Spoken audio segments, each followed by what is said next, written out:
So now that we've ranked the final bosses of the Souls series from worst to best, which are impossible to beat by the way, those things are badass, it's time for the first bosses, which are not quite as good. Because it's Souls, not quite as good means great instead of godlike. So okay, let's calm down, boys. I'm looking at you, Bob. Let's get started off with number 11. Yeah, but there's 7 games, what does that mean? Well, give me a second, I'll explain. Number 11, Vanguard. So as many of you rightfully pointed out in my final bosses ranking video, I didn't clarify what was a final boss and excluded extra bosses that you could fight after the Big Kahuna, like Moon Presence in favor of Gehrman. This time, we're gonna include the few bosses that could also be your first boss. Now, I won't include everyone, as you could glitch to find your way into Gwyn as your first boss with the amount of modding and bugging people do these days. But a good example is that Vanguard is the first boss you do face in Demon Souls, but he's more of a tutorial boss than a fully fleshed out first boss. Upon death, you will never fight him again with a health bar at the bottom, and for that, it kind of makes it hard to know if I should count him or not. So I'm counting him and the subsequent quote-unquote real first boss. But Vanguard as the tutorial first boss in Demon Souls is not a horrible boss by any means, but your first experience with him is likely to be less fleshed out and less interesting than just about any of the rest, because you're most likely going to have this experience. Or like the first, whoa. Oh. He's got a really limited moveset, but I do like the atmosphere of the tutorial followed by this gargantuan challenge. He laid the foundation for Asylum Demon and the big booty bosses we all know and love. But himself, he's light on mechanics, overwhelming with damage, and you only get your one shot, making him a little bit less exciting of a bout. Number 10, Phalanx. Well, that didn't take long and we're back in Boletaria. Phalanx is also not a bad boss by any means, but I will say a pretty lackluster choice as a first boss in a Souls game. The problem here is Phalanx is not really a fight to get invested in, as it is more of a puzzle boss than an actual fight. This means the fight may leave you scratching your head for about 5 seconds before you obliterate Phalanx rather than deftly dodging attacks from a valiant opponent. As most of the bosses in Demon Souls lean into this puzzly direction, I guess it's kinda fitting for the first boss to also fit that. Phalanx reveals that the use of tools in the previous area, firebombs, can be used to help with the bigger foes, and I didn't dislike my time battling Phalanx, but I can't lie and say I wouldn't prefer to fight anyone else on this list that's above it. Them. Blob. Number 9, The Last Giant. The Last Giant has an absolutely badass cutscene that makes it look like this guy is going to F your day up. He rips himself from his shackles, remembering you as the guy who traveled to the past to thwart him in battle, even killing his brethren. I'm gonna kick your butt. So seeing him sprint up at you sets the stage perfectly, and he even lives up to the hype at times by ripping off his own arm in a display of disgusting delight. The problem is, you literally chip away at his ankles while he tries to stomp you for 2 minutes and then the fight's over. I mean, there are other first bosses that use a similar stature and premise to much more success, while the combat here is just bad. And because this is early game, your dodges are not going to have the iframes you want in Dark Souls 2, meaning everything here is about your positioning. So with the sluggish movement of the boss and your sluggish responses, the fight just doesn't live up to the hype. It has some great build up and payoff, but the meat of the fight just left me feeling hungry. Number 8, Asylum Demon. Definitely one of the most iconic first bosses in gaming. Too bad it's not that amazing in terms of combat. Actually, it's not much greater than The Last Giant in that regard. Sluggish, although it's understandable with that slower paced game that we need a boss to ease us into the world. But what Asylum Demon rocks at is versatility. First, he provides a huge jump scare when he literally jumps down to scare you. I love the detail that you can actually see him waiting up there if you look beforehand. Then he gives you the option to fight him here with your broken sword. Or you could have just started with firebombs and just obliterate him. It's awesome that the game gives you these options. So what's this guy's skin made of that these little tiny firebombs obliterate his health bar? His skin looks as thick as his ass and then poof. And also if you kill him early like this, you are rewarded with a special boss weapon. Anyways, if you don't firebomb it, after you collect your weapon of choice, you do a plunging attack on the boss, a gimmick that's only possible on a few in the whole series, which does make it kinda special. The fight itself is just alright, but hey, he's got the booty. Number 7, Genichiro Ashina. Genichiro is just a tutorial boss in the same way that Vanguard is. If this wasn't the case and we were full-on fighting Genichiro like we do atop Ashina Castle, then this would obviously be way higher. Genichiro is a beast, forming the fake climax of the game as you face who you really thought would have been the final boss. But this time, as opposed to Vanguard, we have the iconic field to fight him in. But it's not really that fun to fight Genichiro when your base vitality, base attack power, and don't have basic skill upgrades like the Mikiri counter to stomp on that sword with.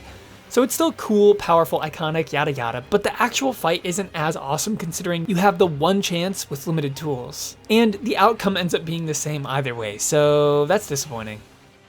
Number 6, Gyobu Masataka Oniwa. So now for the first real boss of Sekiro in my mind, with the loudest man in Ashina. I actually fell in love with the horseman on release, placing him in the top 5 of the entire game for me. But over time, he's dipped a bit. Why did I love him at first? Well, in Souls, we had never seen a boss with so much mobility, except for maybe like Executioner's Chariot, but that was more of a puzzle boss. Some of them jump around, but for a first boss to be riding around on a horse, it was just absurd back then. But then Elden Ring came out and all the mobility in the world with it. So Gyobu suffers a bit from lack of novelty now, but the fight is still a lot of fun. Even if it does end up being a hack and slash to victory a lot of the time. I swear, half the fight this guy just slumps over his horse. Like, ow, you're slicing my horse to pieces. That really makes me tired. But grappling to the horse and deflecting this massive spear while he's jumping in the air on a horse, I mean, there's something special here. It's also got a slight Gwyn nod in the OST, which I always appreciated.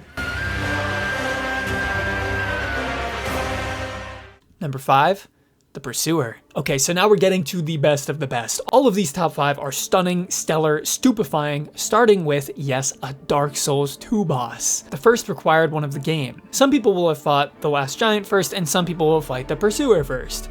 My only small complaint, which I'll get out of the way now, is that the fight can be frustrating with low ADP. The first time I played Dark Souls 2, this guy just annihilated me until I realized my iframes were almost non-existent. This makes you either need to strafe the boss, dodge away from every attack, or roll in the opposite direction that he's swinging. And this actually makes the fight more dynamic than a lot of the encounters in Dark Souls 2. So that's why I said it was a small complaint, because it actually does add some diversity. It also boasts this glorious scenic view, ballistas to reward well-timed parries, and a cool-ass visual design and cutscene complete with floating beasthood. I love when his sword turns straight up blue as he attempts to skewer you, and that he's basically a sci-fi character with his floating. All in all, this is a really epic encounter, and I think a lot of people overlook it just because it's in Dark Souls 2. Number 4, Cleric Beast. So the first optional boss of Bloodborne does the best job of building up before you see him, other than maybe the Pursuer, if you're being pursued. Your first ladder climb in Bloodborne, and that's a sacred moment, you don't get between a man and his ladder, is interrupted by a blood-curdling scream that is later discovered to be the Cleric Beast. Beyond that, your first meeting is a straight-up jump scare as you escape a bridge full of super hard enemies. So you're running to the bridge hoping for a moment of reprieve, only to be met with pure terror. The boss is relatively easy, which is perfect for a first boss, and the boss does a great job of teaching you the mechanics of the game, like getting behind the boss, and to not dodge backwards. Aggression is key, and it's fitting they made the first boss so visually intimidating to get you over that fear of closeness. I love the OST, as it's one of the most iconic in the series, and this boss masters atmosphere in a way that many of the other bosses just don't. Before I tell you my top 3, 90% of you guys are not subscribed. So if you want to beat Elden Ring at rune level 1 and be a Giga Chad, then you gotta subscribe. It's just the rule of the universe. I don't make the rules, I just enforce them. Sorry. Number 3, Margit the Fell Omen. I'm sure you guys have heard plenty of people talk about Margit enough, so let's just get right into it. Margit would probably be even higher if it wasn't for a certain goaty companion named Morgott. But Margit, for what he is a brilliant creation. His voice acting and cutscene is iconic. I love the bridge setting, especially as with Elden Ring's variable time and weather, every meeting feels somewhat distinct. His varied attacks keep the fight extremely challenging, especially for new players, and he teaches that sometimes leaving and coming back later might be the best option. He brings the player into Elden Ring wonderfully and is a brilliant challenge with a brilliant setting. What else could you ask for? Like I said, repeat encounters can diminish the battle and put these foolish ambitions to rest, but on my initial fight, I was ready to put this as my favorite or second favorite first fight in the series. Number 2, Udex Gundyr. I think this guy is supremely underrated. Perhaps one of the most underrated in the entire series, though I did a video on that, so you can check that out here or in the description. In any case, this guy is the real deal. A big boy, a certified Giga Chad. I know so many of you are not on the Udix train because the champ train is filled with wrestling moves. Wah. No, this is just as awesome for featuring a straight up horrific Phase 2 transition to prepare the player for the terrors of Phase 2 bosses. Prior to Bloodborne and Dark Souls 3, there wasn't a default Phase 2 for bosses, but this one makes the intro of the game infinitely enjoyable to show to new people, as their reaction to the transformation is always priceless. The fight is dynamic, challenging for noobs, but a breeze for veterans, and has banger music, an awesome arena, and is one of the most satisfying fights of the series. And this is all packed into an intro boss. How do they do it? I don't know, but it should be illegal.